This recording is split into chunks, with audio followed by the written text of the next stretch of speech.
तस्वीरों में अब हमको यूपी के मुख्यमंत्री योगी आदित्यनाथ नजर आ गए हैं, जिनकी काफी चर्चा इन चुनावों में हुई। बटेंगे तो कटेंगे का एक नारा योगी आदित्यनाथ ने दिया और वो नारा यूपी से होता हुआ हरियाणा, हरियाणा से होता हुआ महाराष्ट्र तक पहुंचा और उसका असर महाराष्ट्र में देखने को मिला।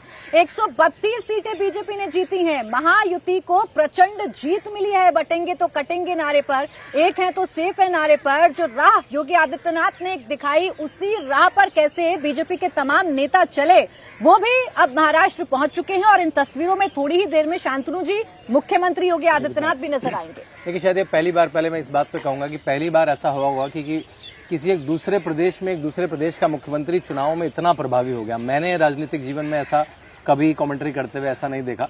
और बटेंगे तो कटेंगे, चाहे वो इतनी सारी बिरादरियां हरियाणा की या मल्टीपल 300 से ज्यादा ओबीसी कास्ट है महाराष्ट्र की, उनको साथ में लाने में मेरे ख्याल से निर्णायक है। और वो भाजपा का नारा बन गया, उसके वर्जन बन गए। एक है तो सेफ है, एक है तो नेक है, बटेंगे तो कटेंगे, बटेंगे तो निर्ममता से कटेंगे।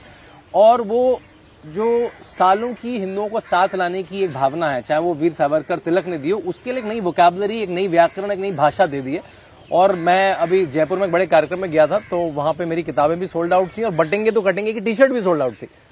तो वो एक नारा बन गया यूथ के बीच में कि साथ में रहना है, और जैसे हम लोग बचपन से कहते हैं, यूनाइटेड वी स्टैंड। और देखिए उसका पूरी तरीके से फायदा कैसे उठाना है देवा भाऊ जानते हैं, और देवा भाऊ ने वो महाराष्ट्र में करके दिखाया। वोट जिहाद का मुद्दा उठाया और वोट जिहाद का मुद्दा इतने जोरों शोरों पर उठाया कि विरोधी धराशायी हो गए। उस महाराष्ट्र में जहां लोकसभा चुनाव 2024 में बीजेपी को शिकस्त का सामना करना पड़ा था, 2.5 का आंकड़ा छूने में बीजेपी को मशक्कत करनी पड़ी थी, उस